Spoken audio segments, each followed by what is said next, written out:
I want to talk about something so basic it's tricky to give it a neat title. Let's just say it's about what's really going on, the nature of reality. Now, each of us carries around certain ideas about life, inherited from our culture, our language, and our history, and these shape what we call common sense. A lot of these ideas go way back, thousands of years, and still influence how we see the world, often without us realizing. A myth, in the sense I'm using it, isn't just a fairy tale or a lie. It's more like a deep story or image that helps us interpret our experience. When scientists try to explain something, they often reach for analogies. For example, you might explain electricity by comparing it to water flowing through pipes. That's not literally what electricity is, but it helps us get a handle on it. It's a metaphor, and each culture has big underlying metaphors, myths, for explaining life itself. Right now, there are two big pictures of the universe that have shaped Western thought. One I call the ceramic model, and the other I call the fully automatic model.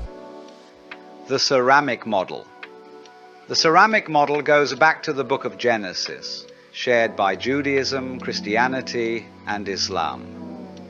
Here the universe is pictured as an artifact, like a pot made by a potter, or a table made by a carpenter. God is the master artisan with a blueprint in mind, and the world is what he fashions. This model says we, and everything else, are formed out of some basic material, like clay, given shape by an external intelligence, God. In that view, there's a sharp difference between the maker and the things made. The clay on its own has no intelligence. The potter breathes life and order into it. When God makes Adam from the dust, for instance, he's basically turning clay into a man. So we end up seeing ourselves as manufactured items.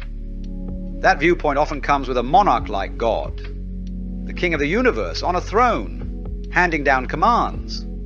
That's why traditional churches, for instance, are built like royal courts.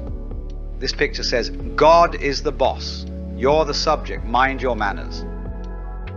But there's a snag in our modern world. The idea of clay needing an external potter has run up against scientific discoveries and ways of thinking that suggest otherwise. The fully automatic model, over time, Western science wondered, do we actually need a divine potter or an external ruler to explain the world? Scientists found that saying God runs it all didn't help predict anything, so they dropped the God hypothesis but kept the idea of natural laws. In other words, we replaced God with a giant, impersonal mechanism. Reality got pictured as a huge machine made of little billiard ball atoms banging around, obeying these laws. In this model, we're separate things in a clockwork cosmos, with no deeper meaning besides blind force and coincidence. In the 19th century, that gave rise to talk of blind energy and a worldview where life is basically an accident.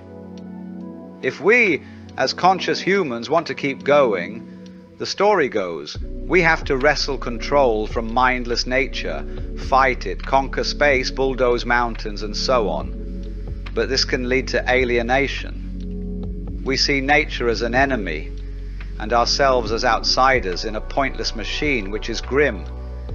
Yet there's a major problem. The fully automatic model is just as much a myth as the old potter god story. Neither is proven fact. They're both ways of imagining the universe. A better way, the universe as pattern and process. Modern physics no longer thinks of matter as solid lumps of stuff. The closer we look, the more we see patterns of energy, vibrations, relationships, processes. When you zoom in, nothing stays thing-like for long. You get more and more intricate dances. It's as if the universe is waves, forms, and rhythms, not lumps of clay or cold machinery. and look at ourselves, we might feel separate from everything else, but take a closer look. You're breathing air the world provides. The blood in your veins is as old as the cosmos. Look at how we talk, how we move. Every gesture depends on our surroundings. What's around us, who's listening, the ground beneath our feet. In that sense, you can't explain what a person is doing without also describing what their environment is doing. If I walk in a room or on a path. That means the room or path is as much part of the story as my feet. Imagine a whirlpool in a river. Water flows, a whirlpool appears. We can identify that swirl as a distinct pattern, give it a name. But the water is always moving in and out. Likewise, each one of us is a special pattern the universe is creating, moment by moment. We're more like events than static things. The Big Bang and you. Scientists have proposed a Big Bang origin of the universe. Imagine that long ago there was this huge explosion, scattering energy everywhere. Over billions of years, that same energy took shape in stars and galaxies, eventually forming life here on Earth, trees, animals, us. Now, if that's how it went, we are not the aftermath of the Big Bang. We are the continuation of it. It's still going on right now as you. But we often define ourselves as little separate entities, like we're a bunch of lonely droplets at the edge of a cosmic splash. In truth, we are the original energy, still unfolding. You're not a byproduct, you're part of the ongoing dance. Everything is interconnected. Take the word thing. It's just a linguistic convenience. Nature is wiggly and fluid. We carve out separate things with language to measure and manipulate them. So, thinghood is mostly a mental habit, an idea we use to hold the swirling world in place. But in reality, there aren't any clear-cut boundaries. Likewise, we assume we exist inside our skin, while the rest of the universe is out there. But if you think about it, your skin isn't a wall that keeps you in. It's a surface where you and the world meet.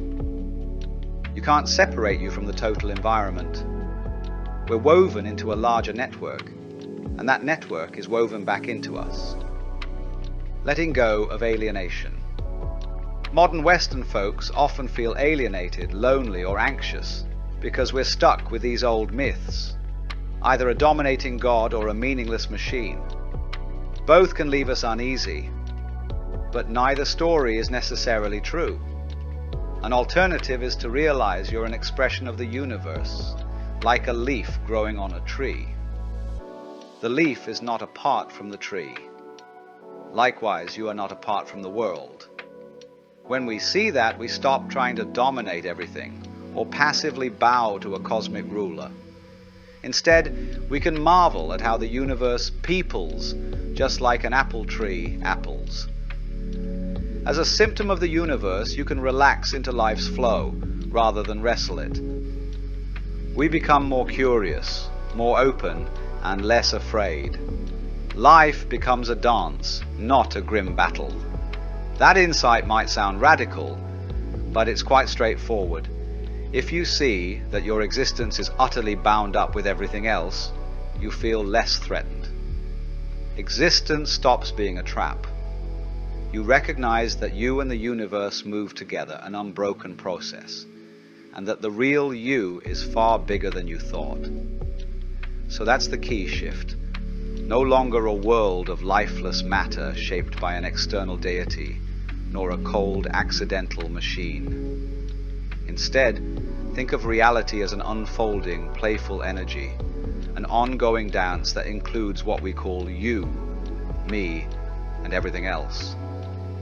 Then, perhaps, you'll find that life can be lived more freely, more harmoniously, and with a deep sense of belonging. And maybe that, after all, is the point.